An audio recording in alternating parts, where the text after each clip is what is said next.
एक गांव में दिशा नाम की एक लड़की अपने बूढ़े माता पिता के साथ रहा करती थी।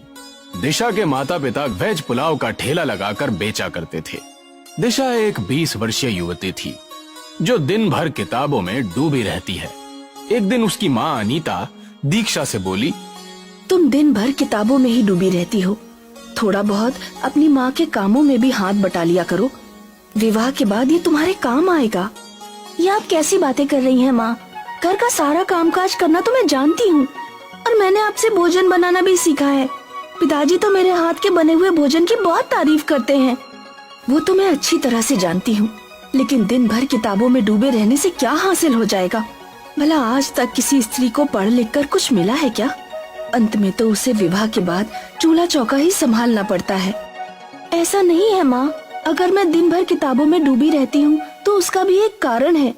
किताबें हमें बहुत कुछ सिखाती हैं माँ। मैं जीवन में कुछ नया करना चाहती हूँ। दीक्षा की बात पर अनीता दीक्षा से कुछ बोलने ही वाली थी कि तभी वहां पर दीक्षा के पिताजी आ गए। अरे मेरी बेटी दीक्षा बिल्कुल सही बोल रही है, अनीता उसे पढ़ने दो। मैं तो बस यही कहना चाह रही थी जी कि हमें बिटिया को पढ़ा लिखा कर क्या नौकरी करवानी है? अंत में उसका विवाह ही तो करना है। ऐसा नहीं सोचते अनीता, अगर दीक्षा बिटिया शिक्षित हो जाएगी तो सोचो उसे अपनी शिक्षा से कितना फायदा पहुंचेगा। वो अपने पति के ऊपर बोझ नहीं होगी। और वैसे भी आजकल के दौर में लड़कियां पुरुषों से पीछे हैं क्या? वो पुरुषों के साथ कदम से कदम मिलाकर चल रही हैं। पिताजी, मेरे स्कूल में 2 दिनों के लिए जंगल में एक टूर जा रहा है, क्या मैं जा सकती हूँ? लेकिन मैम ने 500 रुपए मांगे हैं। बेटी, मैं तुम्हें कभी मना नहीं करता, लेकिन तुम तो जानती हो कि आजकल धंधा कितना मंदा हो गया है।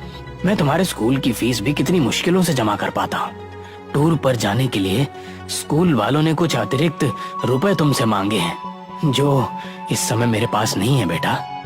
रमन की बात सुनकर दीक्षा का चेहरा उतर गया। अपनी बेटी का उतरा हुआ चेहरा देखकर रमन भावुक होकर बोला, लेकिन तुम चिंता मत करो, कल मैं किसी ना किसी से पैसे उधार मांग कर तुम्हें दे दूंगा। रमन की बात सुनकर दीक्षा खुशी से चहक उठी। ये क्या जी, अब आप बिटिया के लिए पैसे भी उधार लेंगे? कोई बात नहीं, बेटिया पढ़ लिख जाएगी तो हो सकता है वो आगे चलकर हम दोनों का ही सहारा बने। लेकिन हमें परसों मकान मालिक का किराया भी देना है। अगले दिन रमन फिर से अपना ठेला लेकर बस स्टैंड के पास चला गया, मगर वो यही सोचता रहा कि आखिर वो पैसे किससे उधार मांगेगा। तभी उसे दूर से गांव का मुखिया आता हुआ नजर आया, जो उसी के पास आ रहा था। नमस्ते नमस्ते मुखिया जी। अरे अरे नमस्ते नमस्ते रमन, नमस्ते। और सुनाओ, कैसे हो? धंधा कैसा चल रहा है तुम्हारा? बाजार अभी बहुत सुस्त पड़ा है मुखिया जी। पहले पुलाव शाम तक बिक जाता था, लेकिन अब तो कभी कभी भगोने में पुलाव ऐसे की ऐसी ही रखी रहती है। अरे अरे रमन, आजकल चाइनीज फूड का दौर है। भारत में तरह तरह के व्यंजन बन रहे हैं। ऐसे में तुम्हारी देसी पुलाव कौन खाना पसंद करेगा? गांव का नक्शा पहले जैसा नहीं रहा। गांव के लोग भी बहुत बदल चुके हैं। मुखिया जी, मुझे आपसे कुछ बात करनी थी। हाँ हाँ, बोलो, क्या बात करनी थी? मुझे आपसे कुछ पैसे उधार चाहिए थे। कितने पैसे चाहिए थे? जी, मुझे 2000 रुपए की जरूरत थी। वो क्या है कि कल मुझे 1500 रुपए मकान का किराया देना है और 500 रुपए बेटिया के स्कूल में जमा करने हैं। अरे तो दीक्षा बेटी की स्कूल की फीस जमा नहीं हुई क्या? जी, वो तो मैंने कब की जमा कर दी मुखिया जी। क्या है कि स्कूल की तरफ से बेटिया का टूर जा रहा है जंगल, तो बेटिया का बड़ा मन है उस टूर में जाने का, और स्कूल वाले 500 रुपए मांग रहे हैं। अरे तुम्हें क्या हो गया है रमन? तुम्हारा धंधा वैसे ही मंदा चल रहा है, ऊपर से तुम्हें मकान का किराया भी देना है। ऐसे में बिटिया को टूर पर भेजना जरूरी है क्या? बिटिया को पेड़ पौधों से बहुत प्रेम है मुखिया जी, और वो दिन भर इसी के बारे में किताबों में पढ़ती रहती है। अगर आज शाम को मैं उसे पैसे नहीं दे पाया तो बिटिया का दिल टूट जाएगा मुखिया जी। मुखिया रमन की बात सुनकर रमन को बहुत गौर से देखने लगा। तभी मुखिया का साथी अभिमन्यु वहां पर पहुंच गया। अभिमन्यु एक खराब स्वभाव का व्यक्ति था, जो मुखिया के हमेशा कान भरता रहता था। अभिमन्यु उन दोनों की बातें काफी देर से सुन रहा था। अभिमन्यु मुखिया के कान में बोला, और सोचते क्या हो मुखिया जी, 1000 रुपए की बात है, दे दीजिए। वैसे भी रमन का ठेला कम से कम 10,000 रुपए का होगा। इस वक्त रमन का धंधा अच्छा नहीं चल रहा है, वो आपके पैसे नहीं चुका पाएगा। उसके बदले आप उसका ठेला रख लेना, पूरे 8,000 रुपए का फायदा होगा। अभिमन्यु की बात मुखिया के दिमाग में बैठ गई। अरे ये पैसे कब तक दोगे मुझे? मुखिया जी, मुझे बस 2 महीने का समय दे दीजिए। इससे पहले मैंने आपसे ना जाने कितनी बार पैसे उधार लिए हैं, लेकिन हमेशा चुका दिए हैं। अरे उस वक्त की बात अलग थी रमन, लेकिन इस वक्त की बात अलग है। मैं कुछ समझा नहीं मुखिया जी। अरे देखो रमन, आजकल सभी का धंधा बहुत मंदा चल रहा है। मेरा भी व्यापार थोड़ा सा मंदा ही चल रहा है, तो इसलिए मुझे पैसे जल्दी चाहिए। और दूसरी बात, मुझे गिरवी रखने के लिए भी कोई सामान चाहिए। मुखिया की बात सुनकर रमन बुरी तरह से चौंक पड़ा। रमन जानता था कि मुखिया अंदर से अच्छे स्वभाव का व्यक्ति था। रमन समझ गया कि मुखिया के कान कुछ सेकंड पहले किसी और ने नहीं बल्कि अभिमन्यु ने ही भरे थे। मगर रमन मजबूर था, क्योंकि मुखिया के अलावा गांव में कोई भी 2,000 रुपए रमन को नहीं दे सकता था। मेरे पास क्या है मुखिया जी, गिरवी रखने के लिए सिर्फ एक किराए का मकान है। और क्या आपको मेरी जुबान पर भरोसा नहीं है? अरे भरोसे के जमाने चले गए रमन। तुम्हारा ये ठेला किस दिन काम आएगा? अगर तुम मुझे 1 महीने के अंदर अंदर पैसे नहीं दे पाए तो मैं ये तुम्हारा ठेला जब्त कर लूंगा, और तुम्हें इस बात का बुरा नहीं मानना चाहिए। रमन गहरी सोच में डूबता हुआ बोला, ठीक है मुखिया जी, जैसी आपकी मर्जी। मुखिया मुस्कुराता हुआ वहां से चला गया। शाम को रमन ने 500 रुपए अपनी बेटी दीक्षा को दे दिए। दीक्षा खुशी से बाहर चली गई और रमन ने सारी बात अपनी पत्नी अनीता को बता दी। ये क्या किया आपने? आपको अच्छी तरह से पता है कि अभिमन्यु अच्छे स्वभाव का व्यक्ति नहीं है। मुखिया जी एक अच्छे स्वभाव के और दयालु व्यक्ति हैं। जरूर अभिमन्यु की तुम्हारे ठेले पर नियत खराब होगी। मुखिया जी तुम्हारा ठेला लेकर क्या करेंगे? वो जरूर तुम्हारे ठेले को अभिमन्यु को ही दे देंगे। तुम्हारे पास जब ठेला ही नहीं रहेगा तो फिर तुम क्या करोगे? तब तक कोई ना कोई प्रबंध हो जाएगा। वैसे भी हमें कल मकान मालिक का किराया चुकाना तो है ही। 1500 रुपए तो मुझे वैसे भी मुखिया जी से मांगने पड़ते। अगले दिन दीक्षा जंगल में टूर पर चली गई। दीक्षा जंगल के घने पेड़ों को बहुत गौर से देख रही थी।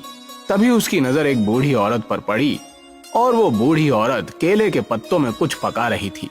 केलों के पत्तों में से बहुत अच्छी सुगंधित महक उठ रही थी। दीक्षा अपने आप को रोक नहीं पाई और उस बूढ़ी औरत के पास चली गई। ये क्या है माँ जी? ये केलों के पत्तों की बनी हुई बिरयानी है बेटी। ये कैसे संभव हो सकता है?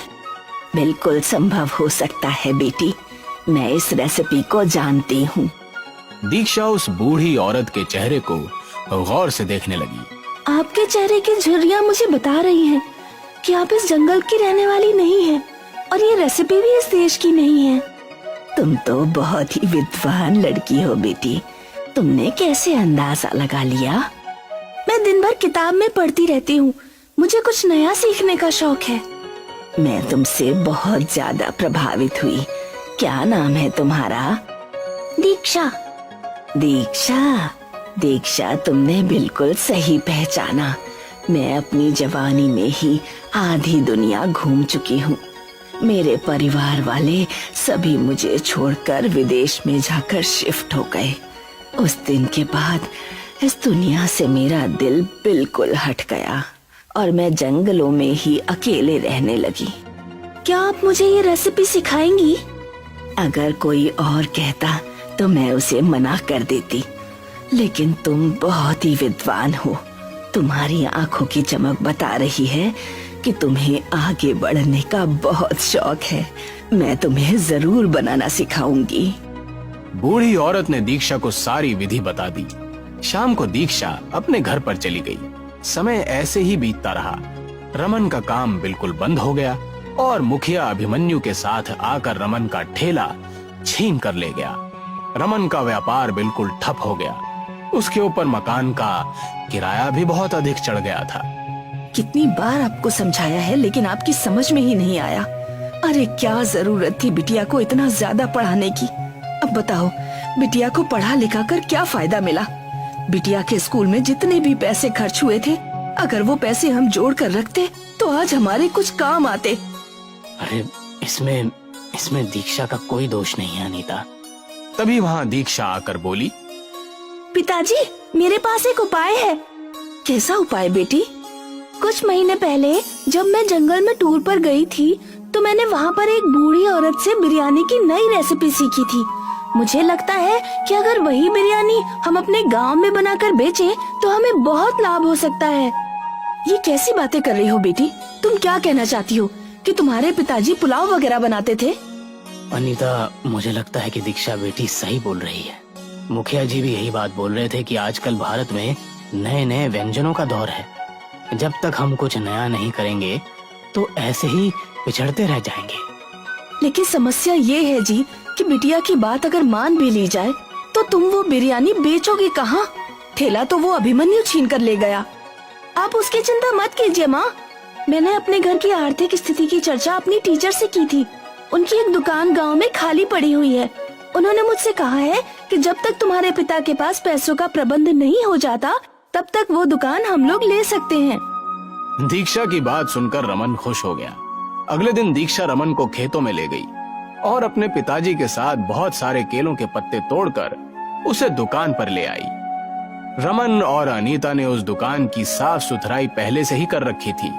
दीक्षा ने उन केलों के पत्तों में बासमती चावल कुछ अन्य सामग्री डालकर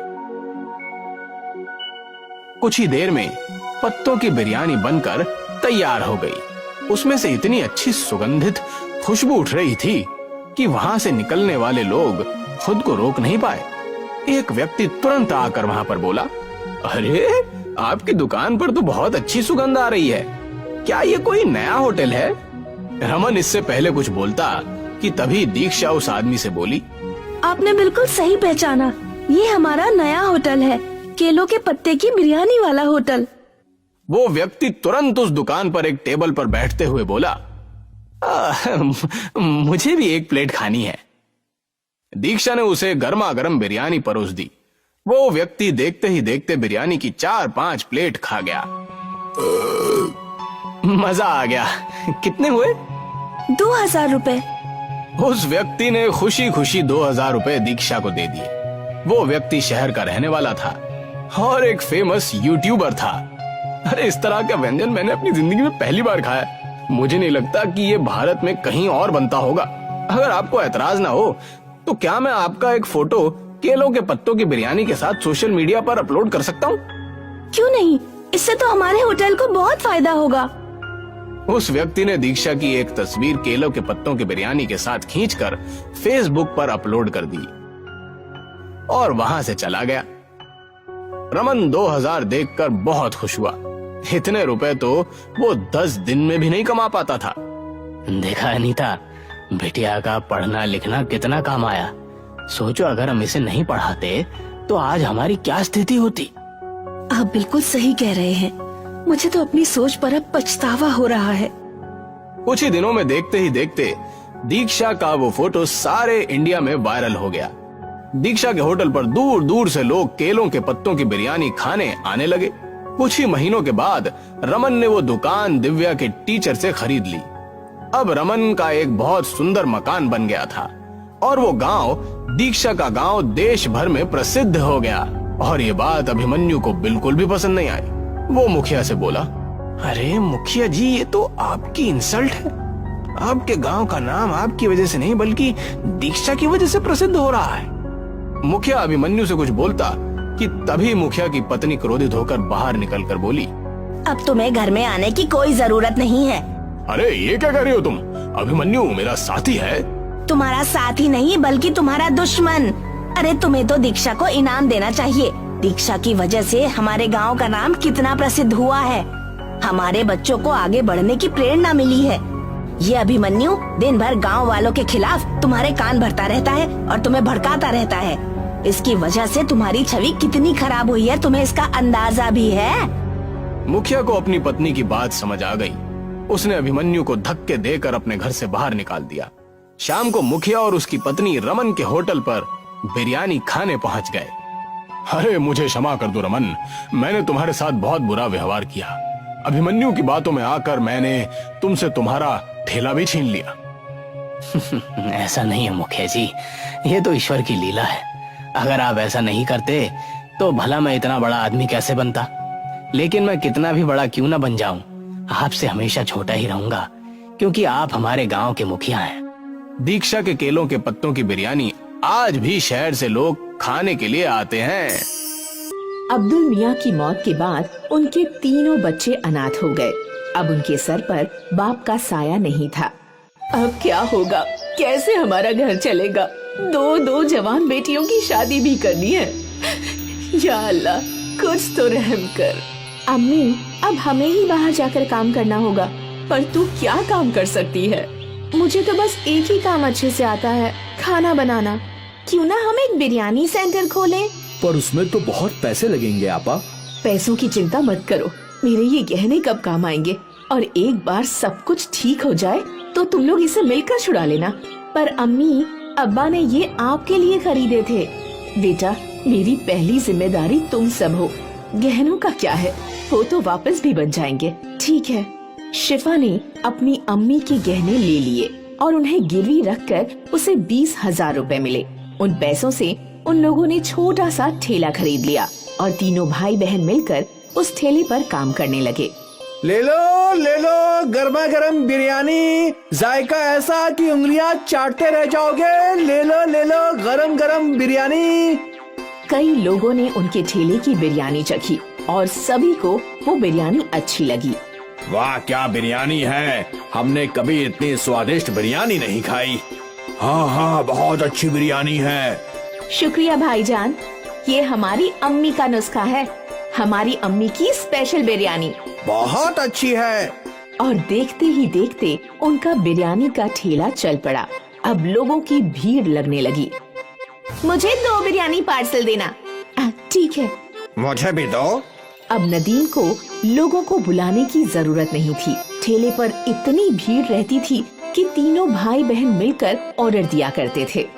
ये लीजिए आपका ऑर्डर। ये आपका। ये आपका। 1 महीने बाद शिफा अपने कमाए हुए रुपए गिन रही थी।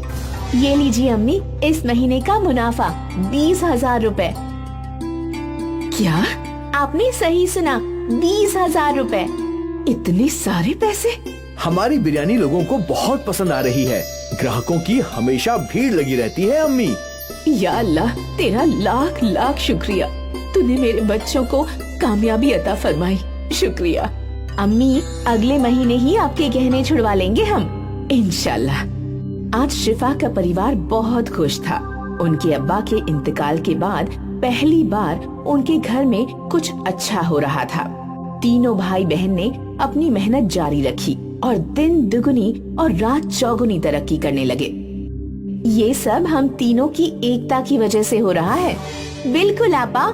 और हम हमेशा एक ही रहेंगे। हाँ, हमेशा। कुछ महीनों में तीनों ने ठेले से होटल बना लिया। नदीम काउंटर पर बैठा करता और शिफा और सना बिरयानी पकाया करती। नदीम भाई, वही स्वाद है ठेले वाला। बिल्कुल, यही तो हमारी अम्मी का नुस्खा है। भाईजान, जायका कभी नहीं बदलेगा। लोग अक्सर इनकी बिरयानी के स्वाद की तारीफ किया करते थे। धीरे धीरे इन्हें पार्टीज के केटरिंग कॉन्ट्रैक्ट भी मिलने लगे। भाई, मेरे घर कल एक पार्टी है, 100 लोगों की बिरयानी चाहिए।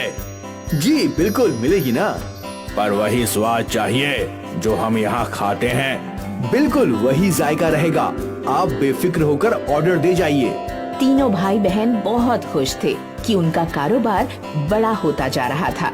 फिर एक दिन क्या हुआ, ये ऑर्डर अब तक गया नहीं। वो कादरी साहब के घर में निकाह था, पर किसी कारण से वो निकाह टूट गया, तो अब ये खाना नहीं जाएगा। या अल्लाह, बहुत बुरा हुआ। तुम एक काम करो, ये खाना गरीबों को खिला दो, कम से कम कादरी साहब की दुआ मिलेगी। ठीक है आपा। अपनी बड़ी बहन के कहने पर नदीम ने सारी बिरयानी फकीरों में बांट दी, पर उसका मन नहीं था। जब वो होटल लौटा तो सना वहीं थी। आपा कहाँ हैं? वो तो घर गई हैं। मुझे समझ नहीं आ रहा कि आपा ने इतनी सारी बिरयानी गरीबों में बांटने को क्यों बोल दी। क्या बोल रहे हो तुम? सना आपा, आज कादरी साहब के घर पर निकाह था। उन्होंने 300 लोगों की बिरयानी का ऑर्डर दिया था, लेकिन किसी कारण से उनके घर का निकाह टूट गया, तो अब बिरयानी बच गई थी। मैं सोच रहा था कि हम बिरयानी बेच देंगे, पर आपा ने बोला कि सारी बिरयानी गरीबों में बांट दो। ये तो सही फैसला नहीं हुआ। हम उस बिरयानी से भी पैसे कमा सकते थे आपा। हाँ बिल्कुल, हमारी आपा बहुत नेक दिल है, इसीलिए उन्होंने सोचा होगा कि जब हमें बिरयानी के पैसे मिल गए हैं तो क्यों ना बिरयानी गरीबों में बांट दी जाए। पर उन्हें दुगने मुनाफे का ख्याल आया ही नहीं होगा। हो सकता है। तभी शिफा वहाँ आई और सना और नदीम ने अपनी बातचीत बंद कर दी। सारी बिरयानी गरीबों में बांट दी ना? हाँ हाँ बिल्कुल। कम से कम कादरी साहब को दुआएं मिले, अभी उन्हें दुआओं की खास जरूरत है। जी। सना और नदीम अपनी बड़ी बहन के फैसले से सहमत नहीं थे। खैर, उनका कारोबार चलता रहा। उन्हें और भी बड़े बड़े ऑर्डर्स मिले। उनका होटल भी अच्छा चल रहा था। फिर कुछ महीनों बाद एक और ऑर्डर कैंसिल हो गया। नदीम, अंसारी जी का ऑर्डर कैंसिल हो गया है, तुम ये सारी बिरयानी गरीबों में बांट दो। ठीक है आपा। नदीम ने हाँ तो कह दिया, पर उसका मन नहीं था। बड़ी बहन के घर जाने के बाद सना और नदीम बातें करने लगे। क्या हम ये बिरयानी बेच नहीं सकते? अभी तो रात के 10 बज गए हैं, अब शायद ही ग्राहक आएंगे। एक काम करते हैं, इसे अंदर रख देते हैं, कल पहले यही बेचेंगे। हाँ हाँ, ये सही होगा। दोनों भाई बहन ने मिलकर वो बिरयानी छुपा दी। अगले दिन उन लोगों ने पहले वो बिरयानी बेची और वो दोनों बहुत खुश थे कि मुनाफा दुगना हो रहा है, और शिफा इस बात से अनजान थी। फिर क्या था, जब भी कोई ऑर्डर कैंसिल होता, अगले दिन वो बिरयानी सना और नदीम होटल में बेचा करते थे। ये सिलसिला काफी महीनों तक चलता रहा। एक दिन ये बासी बिरयानी एक रेगुलर कस्टमर की प्लेट में आई। नदीम भाई, कुछ तो गड़बड़ है, बिरयानी में वो स्वाद नहीं है। ऐसा कैसे हो सकता है भाई? हम तो हमेशा से वैसी ही बिरयानी बना रहे हैं। ठीक है। धीरे धीरे सारे कस्टमर्स को बिरयानी की गड़बड़ समझने लगी और उन्हें वो स्वाद पसंद नहीं आ रहा था। अचानक उनके होटल में ग्राहक कम हो गए। तभी शिफा सोच में डूब गई। अचानक ऐसा क्या हो गया? हमारे ग्राहक टूट क्यों रहे हैं? ऐसा चलता रहा तो कैसे चलेगा? नदीम को अपनी गलती समझ में आई। वो अपनी आपा के सामने रोने लगा। मेरी गलती है, मैंने और सना आपा ने बासी बिरयानी ग्राहकों को खिलाई। क्या? नदीम ने अपनी आपा के सामने सारी गलती कबूल की। ये तूने क्या कर दिया? ज्यादा मुनाफा कमाने के चक्कर में धंधा ही तोड़ दिया। अब हम कैसे ग्राहकों को वापस लाएंगे? हमें माफ कर दीजिए आपा। हमें नहीं पता था कि ऐसा कुछ हो जाएगा। तुम्हारे लालच ने सब कुछ बर्बाद कर दिया। तीनों सोचने लगे कि अब वो लोग क्या कर सकते हैं, और फिर अगले दिन शिफा को एक रास्ता मिल गया। शिफा ने एक बोर्ड लिखवाया, हमें माफ कर दीजिए, हमारी गलती की वजह से आपको बासी बिरयानी खानी पड़ी, हम शर्मिंदा हैं, इसलिए अगले 1 हफ्ते तक हम सबको फ्री में बिरयानी खिलाएंगे। ये बोर्ड शिफा ने होटल के बाहर लगा दिया। कस्टमर्स ने बोर्ड पढ़ा और वो फ्री की बिरयानी खाने होटल में आ गए, और एक बार फिर उन्हें ताज़ी बिरयानी का स्वाद पसंद आने लगा। ये तो बिल्कुल पहले जैसी है। हाँ हाँ, मजा आ गया। भले ही उनको 1 हफ्ते फ्री में बिरयानी खिलानी पड़ी, पर उनकी मुश्किल का हल निकल गया। उनके ग्राहक लौट आए और सना और नदीम को समझ में आ गया कि लालच बुरी बला है। एक बार फिर अम्मी की बिरयानी चल पड़ी। ये कहानी सत्यराज की है। सत्यराज के केले के खेत थे। जब भी उसके खेतों में केलों की फसल कटाई लायक हो जाती थी, तब एक व्यापारी आया करता था। अरे सत्या, तू तो जानता ही है आजकल बाजार में कितनी मंदी चल रही है। इस बार केले के दाम और गिर गए हैं। अरे अन्ना, अगर ऐसे चलता रहा तो हम किसानों का क्या होगा? अब क्या बोलूं, इस बार दाम पहले से 20% घट गए हैं। अरे बाप रे, ऐसे चलता रहा तो हम सबका क्या होगा? सोचा था इस साल बेटी का इंग्लिश मीडियम स्कूल में एडमिशन करवा दूंगा, पर अब लगता है कि ये मुश्किल है। अब क्या बोलूं भाई, यहाँ सत्यराज की पत्नी ऐश्वर्या और बेटी बाजार से लौट रही थी। ऐश्वर्या का ध्यान बाजार में केले के चिप्स की गाड़ी पर गया। अम्मा, मुझे केले का चिप्स दिलवा दो ना अम्मा। ठीक है। दोनों केले के चिप्स के ठेले पर गए। अन्ना, कैसे दिया केले का चिप्स? 200 रुपए किलो। बाप रे, इतना महंगा। केला तो बस 10 रुपए किलो बिकता है और तुम 200 रुपए किलो चिप्स बेचते हो। केले के अलावा तेल और मेहनत भी जाती है। वैसे भी लेना है तो लो, वरना चलते बनो। गीता, मैं तुझे घर पर चिप्स बना कर देती हूँ। ये बहुत महंगा है, वो भी ढेर सारे बनाऊंगी, चलेगा ना? ठीक है अम्मा। ऐश्वर्या और गीता घर आए और ऐश्वर्या ने घर में रखे हुए कच्चे केलों से केले के चिप्स बनाना शुरू किया। अम्मा, तुमने कहाँ से सीखा ये चिप्स बनाना? अपनी अम्मा से। नानी अम्मा को चिप्स भी बनाना आता था। वैसे भी हमारे बचपन में ऐसे चिप्स के थैले नहीं होते थे, सब कुछ अम्मा ही बनाती थी। फिर तो कितने पैसे बचते होंगे ना? हाँ। गीता बड़ी बेसब्री से चिप्स के तैयार होने का इंतजार कर रही थी। फिर जब ऐश्वर्या ने चिप्स तेल की कढ़ाई से निकाले। अम्मा, बन गए क्या? हाँ हाँ, बन गए। अब बस थोड़ा सा ठंडा होने दे। ऐश्वर्या कुछ मिनटों के लिए रुकी और फिर उसने केले के चिप्स खाना शुरू कर दिया। इसी वक्त सत्यराज घर लौटा। घर लौटते ही केले के चिप्स की खुशबू आई।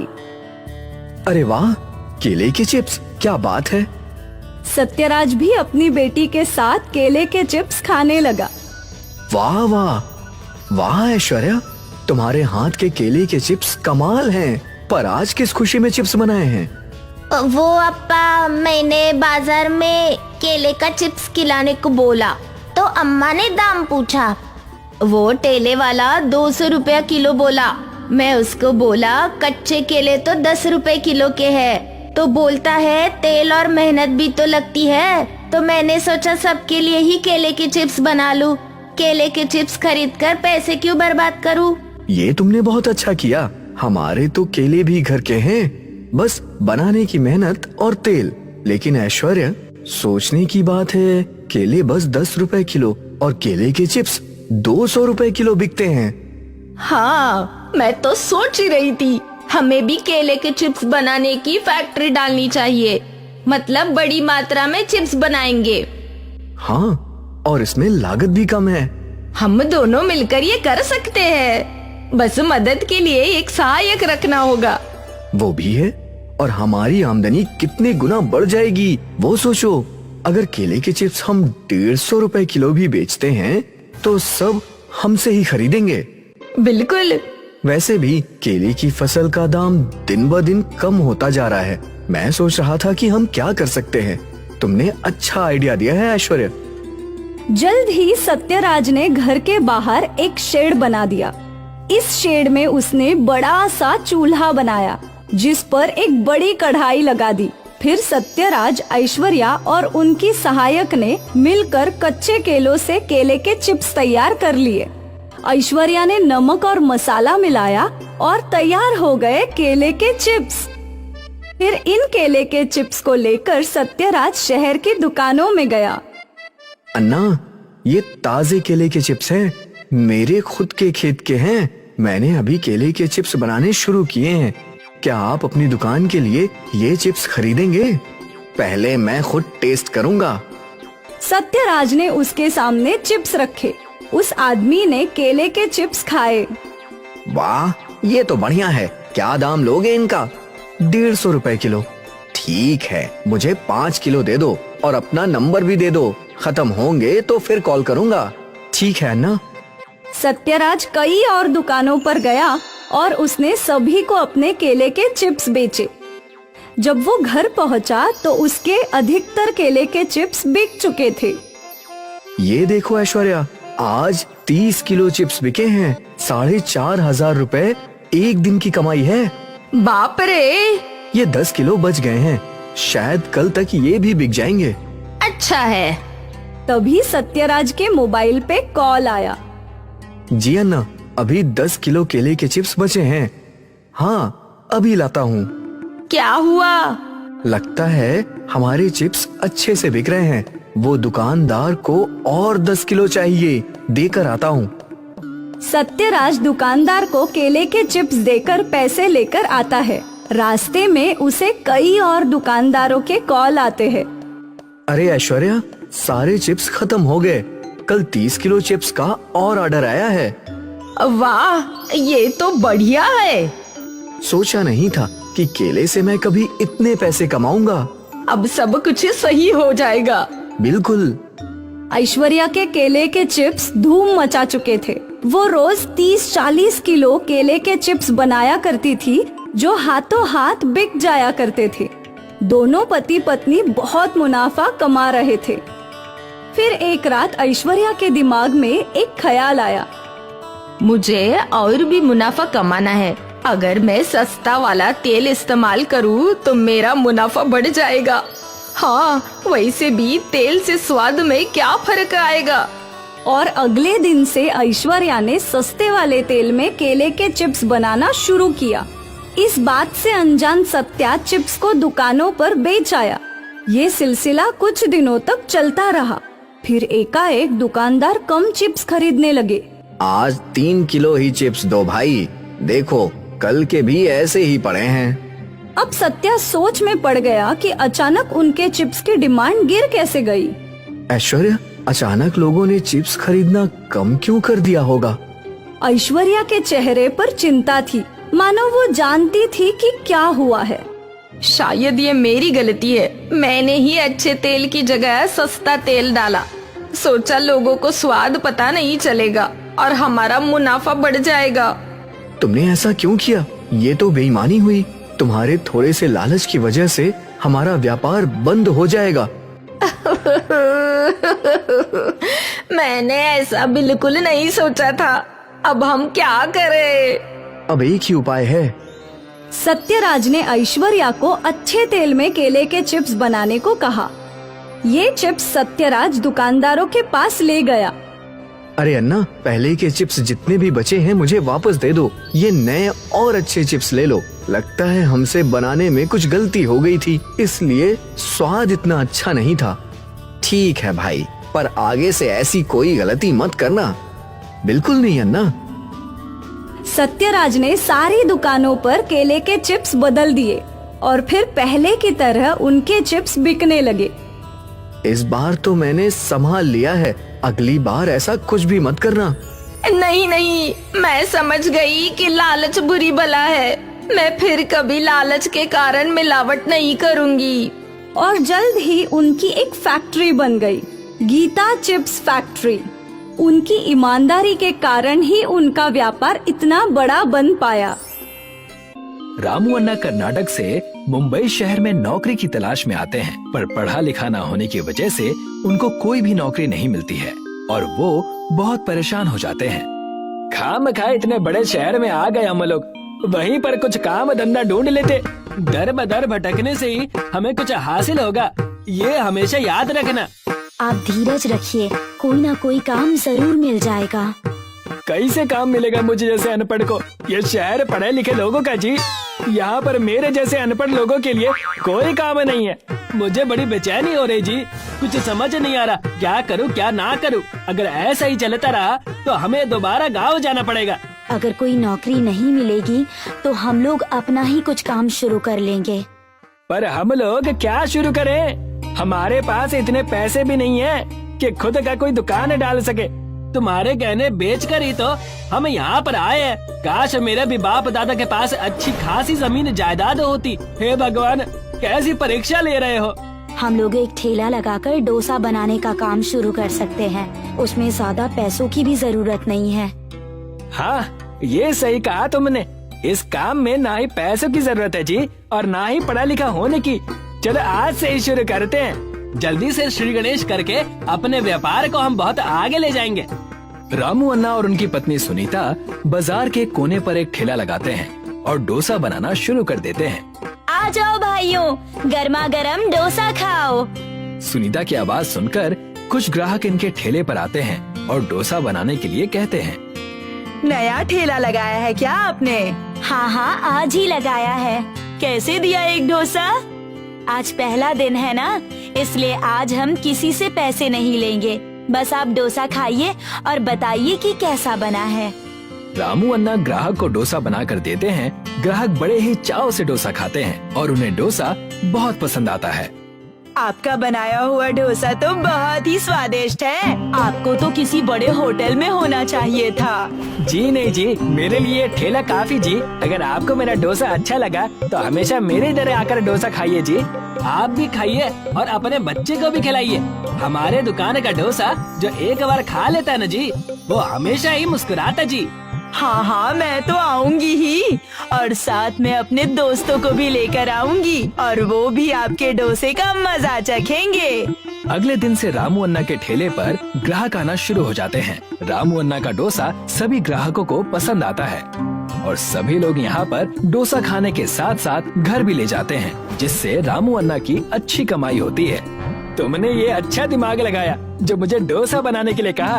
अब हम लोगों को वापस गांव जाने की जरूरत नहीं है, वरना मुझे गांव जाकर किसानी करनी पड़ती। पता नहीं अच्छे दिन हम कब देख पाते। हाँ, और अच्छे पैसे जमा होने पर हम लोग इसी शहर में अपना खुद का घर भी खरीद सकते हैं। पता नहीं इस मनहूस के हाथों में क्या जादू है जो हमारे ग्राहक होटल का डोसा छोड़कर उसके ठेले पर जा रहे हैं। जल्दी से कुछ करना पड़ेगा, नहीं तो ये मनहूस मेरे सारे ग्राहकों को ले जाएगा। होटल मालिक रामू अन्ना के ठेले को बंद करवाने की तरकीब सोचने लगता है। दूसरी तरफ रामू अन्ना के ठेले पर इतनी भीड़ लग जाती है कि रामू अन्ना का डोसा बनाने का सारा सामान खत्म हो जाता है। मुझे माफ कर दो भाइयों, अब आज मैं आपको डोसा नहीं खिला सकता। मेरा सारा सामान खत्म हो चुका जी, पर मैं कल से बहुत सारा सामान लेकर आएगा ताकि रात तक भी सामान खत्म ना हो। और आज जो भी अकेला जा रहा है जी, कल उसे सांबर और चटनी ज्यादा दूंगा। मेरा मतलब जी कि जो भी खाली हाथ जा रहा है उसे। रामू अन्ना उस दिन के कमाए हुए पैसे लेकर अपनी पत्नी के साथ घर जाने लगते हैं। अब कल से और मेहनत करना होगा, नहीं तो ग्राहक भी नाराज हो जाएंगे। बेचारे डोसा खाने के लिए आए थे और मेरे पास सामान ही नहीं था। अगर रोज रोज ग्राहक खाली हाथ चले जाएंगे तो हमारे पास कुछ भी नहीं बचेगा। अगले दिन रामू अन्ना बहुत सारा सामान लेकर आते हैं और डोसा बनाने लगते हैं। उनकी अच्छी बिक्री होता देखकर बाकी के दुकानदार उनके दुकान के सामने कूड़ा फेंकते हैं और उनके ठेले को भी नुकसान पहुंचाते हैं, पर रामू अन्ना सब ठीक कर लेते हैं। पर तभी बारिश शुरू होती है और रामू अन्ना का चूल्हा बुझ जाता है। इस बारिश ने तो परेशान ही कर दिया। 2 बार चूल्हा जला चुका हूँ, पर दोनों बार बुझ गया जी। कोई अपशगुन तो नहीं? रामू अन्ना बहुत कोशिश करते हैं, पर फिर भी बारिश में चूल्हा नहीं जलता। वो उदास हो जाते हैं और ठेला बंद करके घर वापस आ जाते हैं। ये देखकर बाकी दुकान वाले बहुत खुश हो जाते हैं। लगता अब हमारा ठेला बंद होने वाला। इतने बारिश में तो कोयला पूरा भीग गया जी। हर बार जला रहा हूँ, हर बार कुछ न कुछ हो रहा है। अगर ठेले पर डोसा नहीं बन रहा है तो कोई बात नहीं, हम घर से डोसा बनाकर जाएंगे। अगले दिन से रामू अन्ना घर से डोसा बनाकर ले जाते हैं, पर वो रास्ते में जाते जाते ठंडे हो जाते हैं और बारिश में भीग जाने से गीले भी हो जाते हैं। इसलिए ग्राहकों को डोसा पसंद नहीं आता और सभी ग्राहक बिना डोसा खाए चले जाते हैं। ये डोसा है या पानी पूरी? पूरा पानी में भीगा हुआ है, हम ऐसा डोसा नहीं खाएंगे। इस तरह से ग्राहकों को जाता देख रामू अन्ना बहुत उदास हो जाते हैं। तभी बारिश ज्यादा होने से समंदर में पानी बढ़ जाता है और कुछ मछलियाँ और कछुए बहकर बाहर आ जाते हैं, जिसमें से एक बड़ा कछुआ पलट जाता है और सीधा होने की बहुत कोशिश करता है। रामू अन्ना बाढ़ में डूबने की परवाह किए बिना पानी में उतरते हैं और उस कछुए को सीधा करते हैं। तुम बहुत परेशान दिख रहे हो, मैं तुम्हारी परेशानी दूर कर सकता हूँ। क्या आप इस बारिश को होने से रोक सकता जी? नहीं, मैं बारिश को होने से नहीं रोक सकता, पर मैं तुम्हें एक ऐसा पाउडर दे सकता हूँ जिससे तुम डोसे की छतरी बनाकर अपनी परेशानी दूर कर सकते हो। पर डोसा छतरी तो बारिश में भीग कर खराब हो जाएगी। तुम हमारे साथ मजाक तो नहीं कर रहे ना? कछुआ अपने कवच से एक थैली पाउडर निकालकर रामू अन्ना को देता है। ये लो, ये समुद्री देवता का दिया हुआ जादुई पाउडर है। जिस तरह से मेरा कवच इस पाउडर से कठोर हो जाता है, तुम्हारा डोसा वैसे ही कठोर और स्वादिष्ट हो जाएगा। रामू अन्ना कछुआ से पाउडर की थैली ले लेते हैं और घर जाकर डोसा बनाते हैं और डोसे के ऊपर वो पाउडर छिड़क देते हैं, जिससे डोसा बहुत कड़क हो जाता है। सुनीता उन डोसों को सिलकर छतरी बनाती है और उन पर लकड़ी का हैंडल लगाती है। अब रामू अन्ना डोसे की छतरी लगाकर ठेले पर जाते हैं। आओ भाइयों आओ, डोसा खाओ और छतरी गिफ्ट में पाओ जी। अरे अन्ना, ये कैसा ऑफर है आपका? जरा मुझे भी तो बताओ। मैं बताती हूँ। देखिए, अगर आप एक डोसा खाएंगे तो आपको एक डोसा छतरी मिलेगी। और आप तो देख ही रहे हो कि बारिश कितनी तेज हो रही है। डोसा खाने के बाद आपको दुकान से अलग छतरी लाने की जरूरत नहीं पड़ेगी। अरे वाह, ये तो बहुत ही अच्छा ऑफर है। डोसा खाओ और बारिश से भी बचो। रामू अन्ना के एक डोसा पर एक डोसा छतरी फ्री के ऑफर के बारे में जानकर बहुत सारे ग्राहक रामू अन्ना के ठेले पर डोसा खाने के लिए आते हैं, जिससे रामू अन्ना के पास जल्दी ही बहुत सारे पैसे इकट्ठा हो जाते हैं। देखा, हमारी इतनी बड़ी प्रॉब्लम चुटकी में सॉल्व हो गई। आज हमारे पास पैसों की कोई कमी नहीं है। हाँ, हमारी प्रॉब्लम तो सुलझ गई, पर इस शहर में बहुत ऐसे गरीब लोग हैं जी जिनके पास छतरी खरीदने को पैसे नहीं। हम उन्हीं की मदद करेंगे। अब से मैं ये तय करता हूँ जी, जहाँ कहीं भी कोई गरीब या भिखारी भूखा रहेगा, मैं उन्हें अपना डोसा मुफ्त में खिलाऊंगा और किसी को बिना छत के सोने नहीं दूंगा। रामू अन्ना और सुनीता बहुत सारी डोसा छतरी बनाते हैं और शहर के गरीब लोगों में बांट देते हैं। जल्दी ही रामू अन्ना पूरे शहर में डोसा छतरी वाले के नाम से फेमस हो जाते हैं। श्याम और रीमा पति पत्नी थे। दोनों अपने बच्चों के साथ मनाली में रहते थे। दिन में श्याम और रीमा मैगी बेचते और शाम होते ही दोनों मोमोज बेचना शुरू कर देते। उनके मोमोज का व्यापार खूब चलने लगा। जो लोग मनाली घूमने जाते वो जरूर उनके यहाँ मोमोज लेने चले जाते और बड़े चाव से खाते।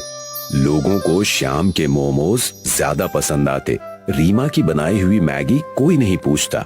इससे श्याम और रीमा में अनबन होने लगी। भाग्यवान, आज क्या बनाया है खाने में? वैसे तुम्हारे हाथ की मैगी खाए कई दिन हो गए हैं। जी ठीक कहते हैं आप, बना लीजिए मेरा मजाक। मैं तो हूँ ही इसी लायक। बाहर के लोगों को मेरी मैगी पसंद नहीं आ रही और ऊपर से आप भी शुरू हो गए। रीमा गुस्से से किचन में चली जाती है। एक दिन श्याम की दुकान पर एक आदमी आया और कहने लगा, भाई साहब, आपके मोमोज लाजवाब हैं। ऐसे मोमोज मनाली तो क्या पूरी दुनिया में कहीं नहीं मिलेगा। मेरा तो जी चाहता है भाई कि मैं आपके हाथ चूम लूं। तारीफ सुने कई दिन हो गए थे, कहाँ जा पाए हैं। ये सारी चीजें सुन सुनकर थक गया हूँ मैं। कुछ नया बोलिए। बस ध्यान रखिएगा, आपकी सफलता चरम सीमा न छूले। सफल हूँ इसलिए घमंड भी है। आदमी इतना कहकर वहाँ से चला जाता है। श्याम की सफलता को देखकर कई और लोगों ने वहाँ पर मोमोज का ठेला लगा दिया। लगता है हमारे व्यापार को किसी की नजर लग गई है। मैंने आपको कहा था ना, ज्यादा हवाबाजी मत कीजिए। देखिए, हमारा व्यापार देखकर ही कई लोगों ने मोमोज का ठेला खोल लिया है। तुम इसकी चिंता मत करो। लोग व्यापार नहीं, व्यवहार देखकर खरीदारी करते हैं। और वही लोग व्यापार और व्यवहार करके हमसे आगे निकल जाएंगे और हम कुछ नहीं कर पाएंगे। कोई न कोई तरकीब हमें निकालनी होगी, वरना तुम्हारी बातें सच हो जाएंगी। श्याम रीमा की बातों को अनदेखा कर देता है। कुछ ही दिन बाद उनका व्यापार ठप हो जाता है। श्याम इस बात से चिंतित हो जाता है। एक दिन बाजार से श्याम व्यापार के सामान ला रहा था, तब उसका एक्सीडेंट हो गया और उसे चोट लग गई। जख्म गहरे होने के कारण डॉक्टर ने बोला कि श्याम को 3 महीने तक आराम करना है। आपको इनका ज्यादा ख्याल रखना होगा। इनसे कहिए पहले की तरह काम ना करें, आराम करें। श्याम काम ना कर पाने के कारण दुखी हो जाता है और घर की तकलीफ देखकर रीमा से कहता है, ये कैसा समय आ गया है हमारे जीवन में। मैं तुम्हारी मदद नहीं कर सकता। तुम अकेले ये सब कैसे देखोगी। इस वक्त मैं परिवार की मदद ना करने की वजह से सच में बहुत दुखी हूँ। आप घर की चिंता मत कीजिए। मैंने बच्चों को छुट्टी मनाने मायके भेज दिया है। कुछ दिन में आपका ख्याल रख के घर चला लूंगी। काश मैं भी तुम्हारी मदद कर पाता। रीमा ने अपना व्यापार फिर से शुरू कर दिया। श्याम की मदद ना मिलने की वजह से वो सिर्फ मैगी ही बनाकर बेच पाती और ठीक ठाक व्यापार हो जाता। एक दिन सुबह रीमा ने अपनी दुकान खोली ही थी कि वहां पर एक गरीब बुढ़ा भीख मांगते हुए रीमा की दुकान पर आ गया। गरीब बुढ़ा रीमा को दुकान पर देखकर श्याम को ढूंढने लगता है। बेटी, यहाँ पर एक बेहतरीन मोमोज वाला नौजवान रहा करता था, वो कहाँ चला गया? बड़े दिन हो गए उसने मुझे मोमोज नहीं खिलाए। जी, वो मेरे पति हैं। उनका कुछ दिन पहले एक्सीडेंट हो गया, इस वजह से अब हम सिर्फ मैगी बेचते हैं। मैं आपको मैगी खिला देती हूँ, आप इसे खा लीजिए। रीमा ने उस गरीब बुढ़े को मैगी परोसी। मैगी खाते ही बुढ़े ने कहा, लाजवाब, ऐसा स्वादिष्ट मैगी मैंने आज तक नहीं खाया। तुम दोनों पति पत्नी के हाथों में जादू है, भगवान तुम्हारा भला करे बेटा। गरीब बुढ़े की बात सुनकर रीमा को अच्छा लगा और उसने मैगी के पैसे मांगे। जी धन्यवाद, चलिए मैगी के पैसे दीजिए। पैसे? कौन से पैसे? मैंने कभी तुम्हारे पति को पैसे नहीं दिए। मैं जब भी आता था वो मुझे फ्री में ही मोमोज खिला देता था। सुबह सुबह आकर इन्होंने दिन की शुरुआत ही ऐसी कर दी। आज का तो दिन ही बड़ा कठिन बीतने वाला है।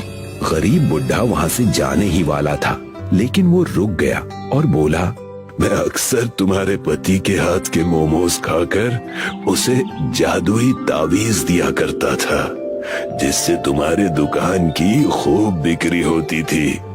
वही मैं तुम्हें भी देने वाला हूँ। गरीब बुढ़े ने अपने थैली में से एक तावीज निकाली। इस तावीज को तुम अपनी दुकान पर बांध दो और अपना व्यापार देखो। कैसी तावीज? उन्होंने तो मुझे इस बारे में कभी कुछ नहीं बताया। ये लो, और अब से मैगी और मोमो को साथ में मिलाकर बनाना शुरू कर दो। तुम मैगी बहुत अच्छा बनाती हो और अपने पति की मदद से मैगी और मोमोज को मिलाकर उसका व्यापार करो। इतना कहकर गरीब बुढ़ा वहाँ से चला जाता है। रीमा घर जाकर सारी बातें श्याम से बताती है। श्याम सारी बातें सुनकर कहता है, कई साल पहले एक बार ये गरीब बूढ़े बाबा हमारे दुकान पर आए थे। मैंने इन्हें मोमोज खिलाए, तब भी उन्होंने मुझे एक तावीज दी थी, जिसे मैंने हमारे मोमोज की दुकान पर लगाई और दुकान चलने लगी। लगता है ये वैसा ही तावीज है। उन्होंने ये भी कहा हमें मैगी मोमोज बेचने चाहिए, मैगी और मोमोज का मिश्रण। जैसा उन्होंने कहा है हमें वैसा ही करना चाहिए, इससे हमारे व्यापार में सिर्फ बढ़त ही होगी। श्याम की बात सुनकर रीमा ने अपने दुकान पर गरीब बूढ़े बाबा की तावीज बांध दी और मैगी मोमोज बनाना शुरू किया। देखते ही देखते पूरे मनाली में मैगी मोमोज की चर्चा होने लगी। रीमा के हाथ के मैगी मोमोज टूरिस्टों को इतने पसंद आने लगे कि हर कोई बड़े चाव से खाने लगा। अन्य मोमोज वाले अपना व्यापार बंद करके वहां से चले गए और श्याम की तबीयत पहले से बहुत ठीक हो गई। अब से मैं भी तुम्हारा हाथ बटाऊंगा, हमारा व्यापार और चलने लगेगा। हमारे मैगी मोमोज अब सबको पसंद आने लगे हैं। क्यों ना हम अपना व्यापार हाथ गाड़ी से एक कैंटीन में बदल लें और तरह तरह के मैगी मोमोज बनाकर बेचें। इससे हमारा मुनाफा होगा। कैंटीन ही नहीं, बल्कि अब हम मोमोज की पूरी फैक्ट्री खोल देंगे। तुमने पूरा परिवार बखूबी संभाल लिया, मेरे न होने के बावजूद। इससे ज्यादा गर्व मुझे कभी नहीं हो सकता। श्याम और रीमा ने एक बड़ी सी मोमोज की कैंटीन खोल दी। उनका व्यापार पहले से 2 गुना ज्यादा चलने लगा और वो खुशी खुशी अपने परिवार के साथ फिर से रहने लगे।